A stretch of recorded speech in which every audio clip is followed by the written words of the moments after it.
শান্তি চুক্তি স্বাক্ষৰকাৰী 6 উগ্ৰপন্থী সংগঠনৰ উমৈহতীয়া মঞ্চ কেৰাফৰ সন্মিলন কেৰাফৰ সদস্যসকলৰ বাবে আত্মসংস্থাপনৰ পদক্ষেপৰ বাবে আৰক্ষী অধীক্ষক সঞ্জীৱ কুমাৰ শইকীয়াক প্ৰশংসা কেৰাফৰ নেতৃবৰ্গৰ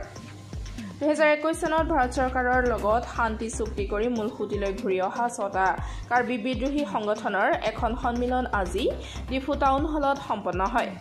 কেৰাফৰ উদ্যোগত আৰু কাৰ্বি আংলং জিলা আৰক্ষীয়ে সহযোগত এই সন্মিলনত প্ৰাক্তন বিদ্ৰোহীসকলে কয় যে চৰকাৰে তেওঁলোকক ৰাজনৈতিক সংস্থাপন নিদিলে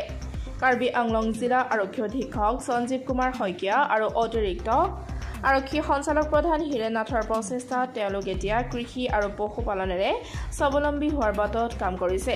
আৰক্ষী অধীক্ষকগৰাকীয়ে তেওঁলোকক 2খন ট্ৰেক্টৰ হেচাৰী মেচিন ব্ৰইলাৰ উৎপাদনৰ সকলো সুবিধা দিয়াৰ লগতে বিভিন্ন খেতিৰ বাবে উন্নত জাতৰ কঠীয়া দিছে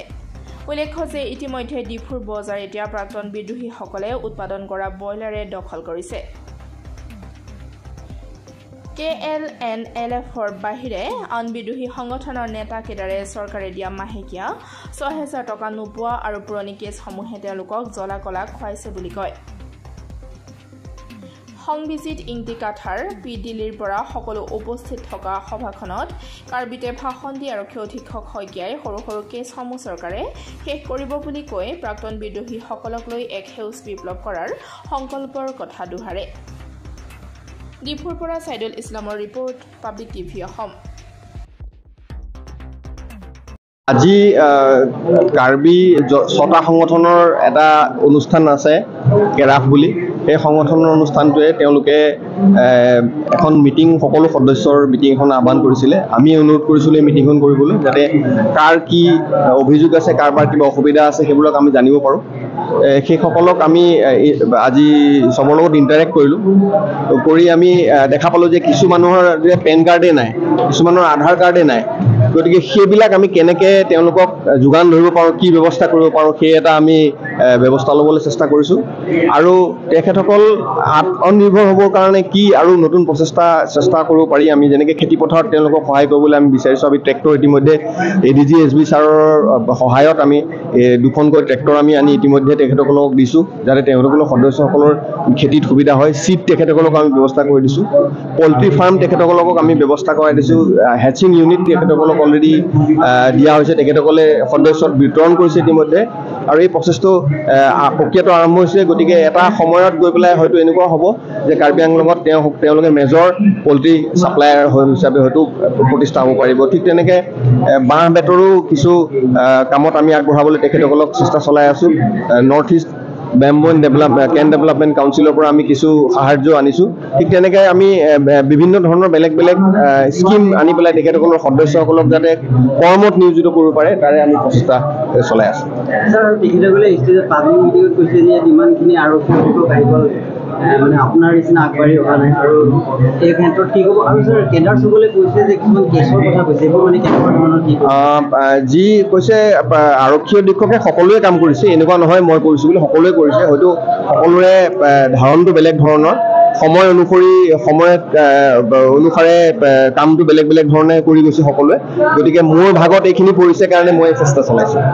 আৰু যি কেছ উইথড্ৰলৰ কথা কৈছে ইতিমধ্যে প্ৰক্ৰিয়া চলি আছে আৰু যি খুব হেইনিয়াছ ক্ৰাইম নহ'ব বাকীবিলাক কেছ উইথড্ৰ হ'ব ইতিমধ্যে চৰকাৰে সিদ্ধান্ত গ্ৰহণ কৰিছে আৰু আমাক ইতিমধ্যে নিৰ্দেশনা দিছে আৰু আমি প্ৰস্তাৱ গ্ৰহণ কৰি পেলাই ইতিমধ্যে আমি জুডিচিয়াৰীক অলৰেডি ছাবমিট কৰিছোঁ গতিকে অনাগত সময়ত এই কেছবিলাক প্ৰায়বিলাক কেছ যিবিলাক কেছ মানে হেইনিয়াছ ক্ৰাইম নহয় সেইবিলাক উইথড্ৰ হ'ব এই অংশটোত মানে আপোনালোকৰ যিবিলাক আজি ইছ্যু গেট টুগেডাৰত মানে কেনেকুৱা ধৰণৰ আজি গেট টুগেডাৰৰ সভা এখনে অনুষ্ঠিত হৈ গৈছে আৰু এই গেট টুগেডাৰৰ সভাৰ যোগেদি আমি আমাৰ প্ৰাক্তন সদস্যসকলৰ আমি খবৰ ল'লোঁ বা তেওঁলোকে কি কৰি আছে তেওঁলোকৰ মানে গাঁও পৰ্যায়ত কি ধৰণে কাম কৰি আছে সেইবোৰ খবৰ ল'লোঁ আৰু ইয়াৰ উপৰিও আমাৰ 2021 চনৰ যিটো চুক্তিখন কাৰ্বি চুক্তিখন মানে কোনটো পৰ্যায়ত আছে বা দফা যিটো নেকি ইমপ্লিমেণ্টেশ্যনৰ কাৰণে কি হৈ আছে সেইবিলাক আমি আজি বিতংভাৱে আলোচনা কৰিলোঁ আৰু ইয়াৰ উপৰিও দৈনন্দিন জীৱন যাপনৰ কাৰণে আমি কি সংস্থাপন আমি চৰকাৰৰ পৰা পাই আছোঁ সেইবোৰৰ ওপৰত আমি আজি বিশেষকৈ আলোচনা হৈছে আৰু আজি কাৰ্বি আংলং আৰক্ষী বিভাগৰ জৰিয়তে আমাক যিখিনি হেচিয়াৰী মেচিন প্ৰদান কৰা হৈছে আপোনাৰ এই প্ৰাক্তন KPLT কেম্পত যিটো নেকি স্থাপন কৰিছে সেইখিনিৰ ওপৰতো বিতংভাৱে আলোচনা কৰা হৈছে আৰু প্ৰাক্তন ছটাকৈ বিদ্ৰোহী সংগঠন আজি কৃষি কৰ্মত আমি মনোনিৱেশ মিলিছোঁ আৰু ইতিমধ্যে আমাৰ মাজত ট্ৰেক্টৰো আমাক অসমৰ আৰক্ষীয়ে আমাক দুখন ট্ৰেক্টৰ প্ৰদান কৰা হৈছে আৰু বিনামূল্যকে আমাক কঠীয়াও আমাক প্ৰদান কৰা হৈছে গতিকে আমি ৰাজনৈতিক সংস্থাপনৰতো আমি আশা কৰি আছিলোঁ কিন্তু নোপোৱাৰ সময়ছোৱাত আমি এতিয়া সংস্থাপনৰ কাৰণে নিজৰ ভৰিত খাৰা হ'বলৈ কাৰণে এতিয়া আমি খেতি ক্ষেত্ৰত আমি মনোনিৱেশ মিলিছোঁ আৰু এই মনোনিৱেশত আমি সফল হ'ম বুলি আমি আশা কৰিছোঁ চৰকাৰৰ ফালৰ পৰা যিবোৰ আপোনালোকৰ চুক্তি হোৱাৰ পিছতো আজি আপোনালোকে নিজে কৃষি কৰ্মত আগবাঢ়ি আহিব মানে চৰকাৰে আপোনালোকক মাহিলী চুক্তিয়ে চাই আছে নেকি যিটো আপোনালোকৰ কেডাৰসকলে ক'লে যে পাবলগীয়া বস্তু আজিও পোৱা নাই বা পাব কেতিয়া আজি 2021 চনত আমি চুক্তি কৰাৰ পিছত জলপানী ব্যৱস্থা আমি প্ৰাক্তন KNLF-সকলে মাহেকত 6,000 টকাকৈ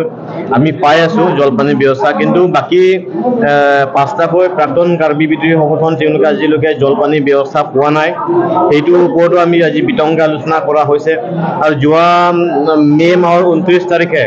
ভাৰত চৰকাৰ অসম চৰকাৰ কাৰ্বি আংলং অট'নমাছ কাউন্সিল আৰু 6টাকৈ প্ৰাক্তন বিদ্ৰোহী সংগঠনৰ মাজত যিটো নেকি পৰ্যালোচনা মিটিং হৈ গৈছিলে ৰিভিউ মিটিং হৈ গৈছিলে তাতো আমি উত্থাপন কৰিছোঁ যে মডেল কোড অফ কণ্ডাক্ট শেষ হোৱাৰ লগে লগে বাকী 5টাকৈ প্ৰাক্তন কাৰ্বি বিদ্ৰোহী সংগঠনকো জলপানীৰ ব্যৱস্থা কৰা হ'ব বুলি আমাক আশ্বাস দিছে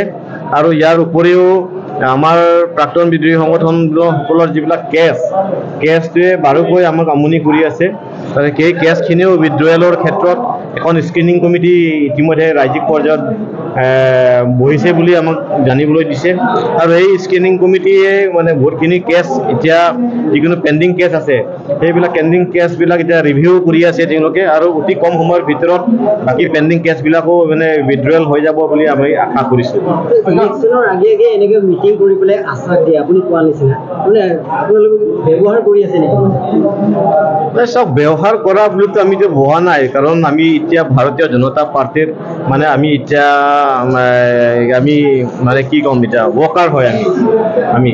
ভাৰতীয় জনতা পাৰ্টিৰ সদস্য হয় আমি ৱৰ্কাৰ হয় গতিকে আমি সেইটো আমাক ৰাজনৈতিকভাৱে ব্যৱহাৰ কৰি আছে বুলিতো মই নাকচ কৰিব বিচাৰোঁ কাৰণ আমি এটাই দাবী আছিলে গতিকে আপোনালোকে ইমানে আমি আগবাঢ়িছোঁ যেতিয়া চব 244A আমাৰ দাবী থাকিব গণতান্ত্ৰিকভাৱে আমাৰ দাবীটো থাকিব এতিয়াও আমি এৰি দিয়া নাই আৰু এই 244 পদ ধাৰা ৰূপায়ণ হ'ব এইটো ৰাজনৈতিকভাৱে আৰু কেন্দ্ৰীয় চৰকাৰে সেইটো সিদ্ধান্ত ল'ব বুলি আমি আশাবাদী 125 এমেণ্ডমেণ্ট বিল সন্দৰ্ভত চৰকাৰে কেনেধৰণে আগবাঢ়িছে চব 2011 চনৰ UPDS প্ৰাক্তন UPDSৰ যিটো চুক্তি 2021 চনৰ কাৰ্বি চুক্তিৰ সেই গোটেইখিনি 125 যিটো নেকি সংবিধানৰ যিটো নেকি